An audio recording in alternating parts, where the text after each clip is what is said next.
बच्चों, ये 3 जनवरी की 2022 की वर्कशीट है।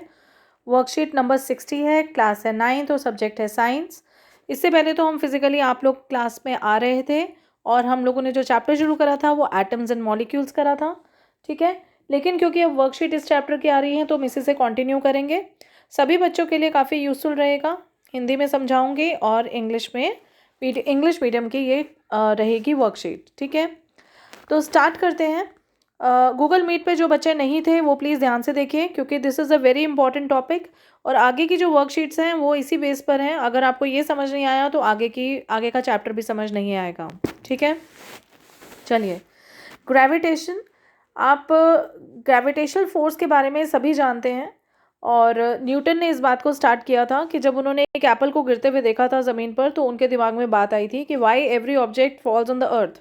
तो उसी से एक ग्रेविटेशनल फोर्स का उन्होंने डिस्कवरी की थी, जिसको नाम दिया गया था ग्रेविटेशनल फोर्स। इसके बाद हमारे सामने बहुत फंडामेंटल चीज़ें हमें क्लियर हो गई थी। जैसे मून है वो अर्थ के चारों तरफ रिवॉल्व करता है और अर्थ और बाकी के प्लैनेट्स जो हैं वो सन के चारों तरफ रिवॉल्व करते हैं। और ये जो मोशन होता है जो कि किसी के चारों तरफ रिवॉल्व करते हैं उसको सेंट्रीपिटल फोर्स कहते हैं, क्योंकि ये जो फोर्स है ये उस सेंटर में जो चीज़ है, जैसे ये सन है और ये प्लैनेट्स हैं, तो इनके बीच में काम करता है, ठीक है। ये मैंने कल क्लास में समझाया था। बट सेंट्रीपिटल फोर्स जो है तो that is a force towards the centre, ठीक है। तो ये सारे जो प्लैनेट्स हैं और ये सारे जैसे कि हमने बोला, अब ये सन है, सन के चारों तरफ जो है अर्थ घूम रही है और अर्थ के चारों तरफ कौन घूम रहा है? मून घूम रहा है। तो कोई कोलिजन नहीं होती, कोई टकराव नहीं होता। Why? Because there is a force that known as the centripetal force, जिसकी वजह से ये रिवॉल्व तो कर रहे होते हैं लेकिन आपस में कोई कोलिजन नहीं होता है। Similarly, all planets revolve around the sun. On the basis of these facts, Newton concluded that all objects in the universe attract each other. कि हर ऑब्जेक्ट जो है यूनिवर्स में एक दूसरे को अट्रैक्ट करता है और यही जो फोर्स ऑफ अट्रैक्शन है उसको हम ग्रेविटेशनल फोर्स कहते हैं, ठीक है। तो ये हम लोगों ने यह बेसिक समझा कि ग्रेविटेशनल फोर्स होता क्या है, कि any force that exist between any two objects by which the objects are attracted to each other is known as gravitational force, ठीक है। इसके लिए जो सबसे इंपॉर्टेंट बात है, यूनिवर्सल लॉ ऑफ ग्रेविटेशन हम पढ़ेंगे।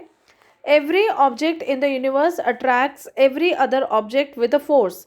जैसे कि हमने पहले बोला कि हर ऑब्जेक्ट जो है यूनिवर्स का वो दूसरे ऑब्जेक्ट को अट्रैक्ट करता है एक फोर्स के साथ, एक बल के साथ। वो जो फोर्स है दैट इज़ प्रोपोर्शनल टू, वो जो फोर्स है that is proportional to product of their masses. मतलब जैसे कि सपोज आपके पास दो ऑब्जेक्ट्स हैं, ठीक है। हर ऑब्जेक्ट जो है दूसरे ऑब्जेक्ट को अट्रैक्ट कर रहा है, ये हमें पता है।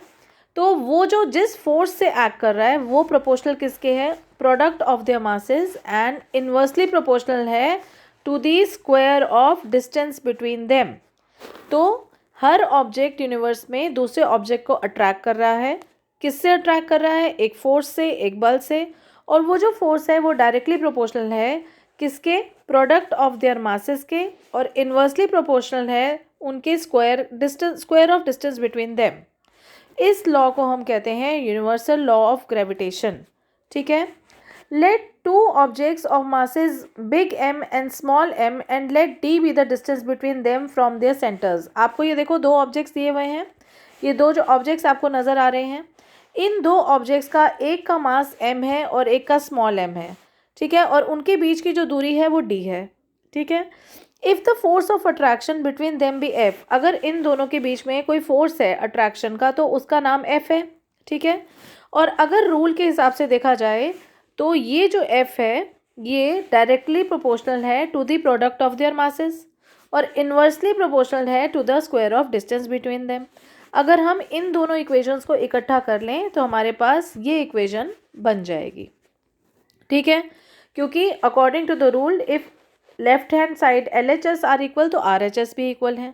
तो ये हमारे पास एक इक्वेशन आ गई कि F is directly proportional to m small m upon d square. अगर हम इस प्रोपोर्शनैलिटी साइन को हटाएं तो इसकी जगह एक कांस्टेंट आ जाएगा।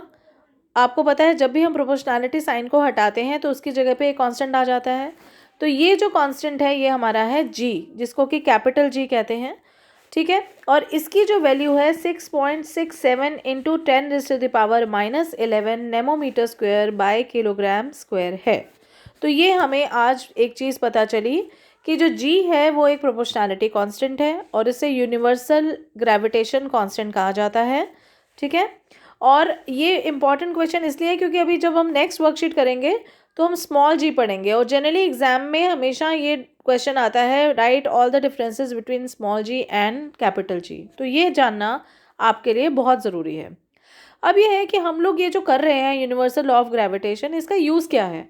हमने सबसे पहले ही पढ़ा कि भाई कोई भी चीज़ जो गिरती है अर्थ की तरफ गिरती है, तो इसका मतलब force that binds us to the earth, जिसकी वजह से हम अर्थ में चल पा रहे हैं, घूम पा रहे हैं, सारी चीज़ें गिर रही हैं, हम खेल पा रहे हैं, ये सारी की सारी यूनिवर्सल लॉ ऑफ ग्रेविटेशन की वजह से है।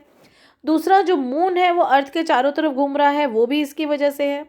और जितने भी प्लैनेट्स हैं वो सन के चारों तरफ घूम रहे हैं, वो भी इसके लिए इम्पॉर्टेंट है।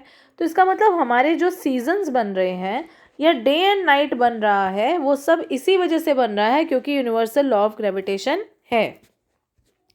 फिर ये है कि जो ज्वार भाटा आता है, जो टाइड्स आती हैं, ये आपको मालूम है कि लो टाइड्स और हाई टाइड्स आती हैं, ये भी उसी की वजह से है। क्योंकि आपको मालूम है कि किसकी वजह से आती हैं, वो मून की वजह से आती है ना, कि मून का जो द टाइड्स इंक्रीज और decrease in the water level in sea due to the moon and the sun, उसी की वजह से जो हमारी लहरें आती हैं, हाई टाइड्स आती हैं, वो भी इसी की वजह से होती हैं।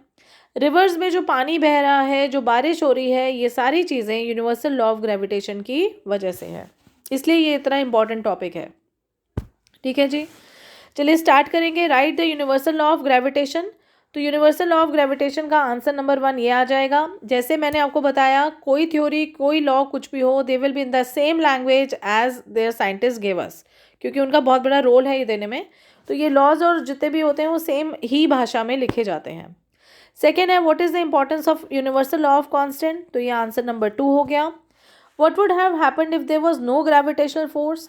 भाई ना टाइड्स आती, ना सन एंड ना सीजन्स होते, ना डे एंड नाइट होती, कुछ भी नहीं होता। तो ये आप लिखेंगे कि ये चीज़ें ना हो पाती अगर हमारा लॉ ऑफ ग्रेविटेशन नहीं होता, ग्रेविटेशनल फोर्स नहीं होता। अब उन्होंने बोला है last question, what does G denote in the equation for universal law of gravitation. तो जो जी है उसको हम यूनिवर्सल ग्रेविटेशन कांस्टेंट कहते हैं और इसकी वैल्यू क्या है, 6.673 इंटू 10⁻⁻11 नेमोमीटर स्क्वायर पर किलोग्राम स्क्वायर। ये थी हमारी आज की वर्कशीट ये 3 तारीख की वर्कशीट थी, 3 जनवरी की। और नेक्स्ट वर्कशीट 4 तारीख की जो आज की थी उसके साथ मिलेंगे।